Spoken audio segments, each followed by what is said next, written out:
The video game industry's global value crossed over $184 billion in 2023, with the total number of gamers more than 3.2 billion now. An average American spends more than 12 hours each week gaming across all platforms. Why is there such a craze for video games?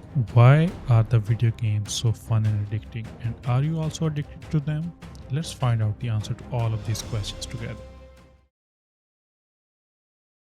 Crystal meth and cocaine release somewhere in between 1,000 times to 10,000 times dopamine as compared to regular everyday activities. However, only a small percentage of general population gets addicted to these drugs. But even at a smaller dopamine release, almost 30% of the world's population is addicted to video games. Why is that? We like to have fun.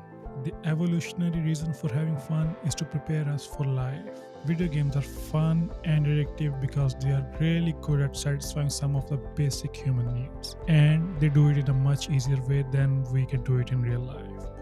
In his book, Glued to Gaming, Dr. Rigby identifies three essential human needs that gaming satisfies. These are autonomy, competence, and relatedness. Others have identified additional three, which include identity, community, and emotional regulation. Let's take a look at a few examples. Autonomy in video games, for example. Video games give you the ultimate freedom. You can do anything you want in a video game without any consequences whatsoever. You can build castles in Minecraft, ride bikes in GTA, drive an almost actual plane in the flight simulator. The possibilities are limitless. However, in real life, you have to play by the rules. Your options are pretty limited, and if you're not careful enough, you can get into trouble easily. Competitiveness. All of us have a competitive urge inside us. We compare ourselves to others in terms of ability, how we look, the way we dress, our strengths, our weaknesses. And it's one of the biggest motivators that drive us towards success in real life. But real life is hard, and competing with others means that we have to put in hours and hours of work and effort. Games, on the other hand, provide us a cheap alternative to satisfy this urge. Video games are designed in a way that let you win. You can grind with a few clicks of your mouse and keyboard, and it gives you the sense of struggle.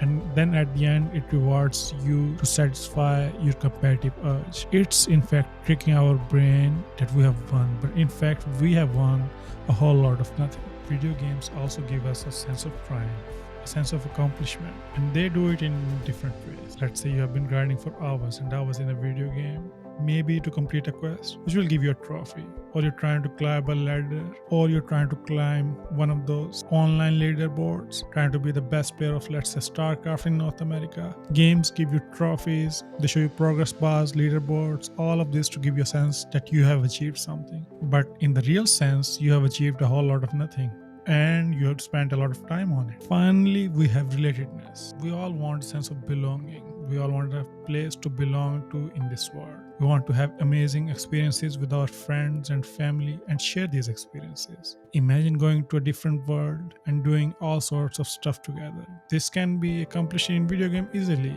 but some of that stuff is not practical in real life. Let's say catching a fish together in Animal Crossing, or racing against your spouse in a car, winning a Dota 2 tournament with your friends. All of these things, all of these joys come from gaming, and some of them are almost irreplaceable.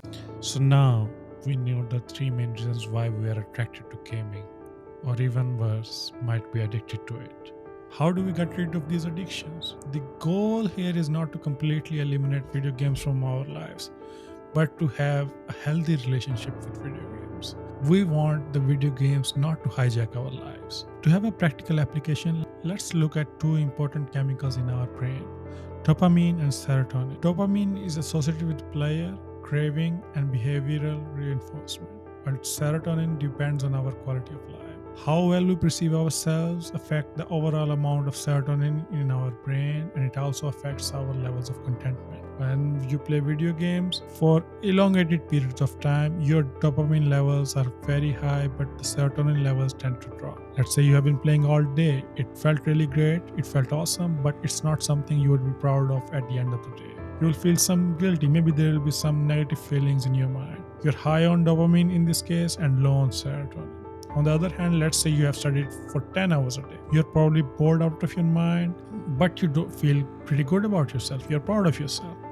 Low dopamine levels, high serotonin levels.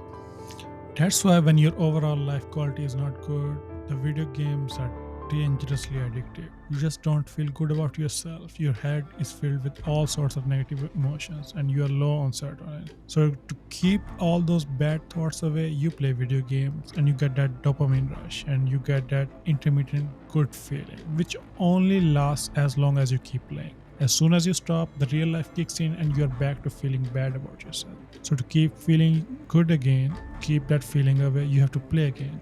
This keeps going on back and forth, and you are getting dopamine every time you're playing the video games. This is also reinforcing this behavior. So every time now you are not feeling good, it gives you that craving to play video games. And this is the starting point of video game addiction. Now we understand the way addiction is formed in a very simplified version and how these two chemicals, dopamine and serotonin, dictate it. Let's discuss a practical approach to get rid of this behavior. We have to find something to replace the video games, something in the real world that satisfies the natural desires we have that video games are artificially satisfying. Think about it. Why do you play video games? Which ones of the three base desires that we discussed earlier are your main reason of playing? It could be one of them, or it could be multiple of them at different levels of intensities. Let's say it's because you're competitive. What other activities you can do in real life that makes you feel competitive? Write down 10 to 20 ideas and then pick the top 3 of them. It could be playing basketball with friends or chess or any other competitive sport that just gives you that feeling, that urge you're trying to satisfy. It could also be working out. Starting from today, start it today. Don't put it off. Keep doing that one activity and see how you feel. Do it for one day.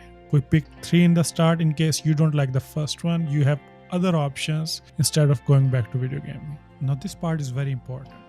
Always, and I say always, start your day by doing the right thing. Your mind has been reinforced to keep playing video games over a length of time. If you want to change, you have to change your brain circuitry and introduce better habits, better behaviors. So always start your day with doing something productive. It could be studying, walking, working out. Generally, the activities that involve movement are the best thing to do the first thing in the morning. If you're not feeling good, it really helps. Do these activities. It will be boring in the start, but you have to bore yourself out. Keep doing it for a week or two, and then you will start to feel better again. Why is this important? Why do you have to do the right thing first thing in the morning? So your brain has a limited supply of dopamine. Let's look at an example. Let's compare it to something like a lemon. At the start of your day, your head is like a freshly cut lemon, full of juice, full of dopamine. Now this lemon has a lot of juice and it doesn't take much force to get it out. But the more you squeeze it, the more you squeeze the lemon, the more juice you will get out of it. But it will become drier and drier, and to get even more juice out of it, you will require a lot more force than before. Same is the case with dopamine in our head. We start our day with a head full of dopamine. Video games drain out the dopamine much quicker than any other productive activities. So that means that if you start your day with video games, you won't have enough dopamine at the later part of the day to do anything productive. You will not crave to do anything productive. On the flip side, if you start with something productive, even at the end of the day, after all the studying, all the working out, or whatever you pick, you will have plenty of dopamine left to play video games. It will still be enjoyable. Let's summarize everything. Sometimes, when our base desires are not met, when our base needs are not met, inventions like video games can become a parasite and satisfy these needs in a much more convenient way than it's naturally possible. They make us feel good in the moment while our time is wasted away. We have to get out of this scenario. We have to get out of this behavior. First step to improve is to understand this whole scenario, whole situation. Understand the dichotomy of serotonin and dopamine in our brains. Why you want to play video games? Is it just to feel good? Is that what it's doing just so you don't have negative emotions anymore? It could be that, it could be just fun, but we have to first understand it. Next step is to take practical and feasible steps to break the bad routines and pick healthier behaviors. There is always something out there that can be worth more your time than the video gaming. It may not be visible in the first place. You'll have to bore yourself. Bore yourself if you have to. In fact, no matter what you will pick, it will be boring in the start. It's inevitable. You are coming from playing video games. But there is a light at the end of the tunnel. Video games are not as easy to play as many people may think, and as gamers, we have certain skills built up in us which can be utilized for more productive ventures. It can be learning difficult subjects like programming, optimization, engineering, or some other real life skills. But to make any sort of progress whatsoever, you have to take the first step. The first step is to realize you have an issue. The second step is to take action. Take the feasible action that will put you on the right track. If you have watched this video till the very end, I think you have a pretty good idea what you have to do next. Like the video if it was helpful, comment below if you have any questions or I can do anything else for you. Thank you for watching. Keep playing and keep winning. Till next time.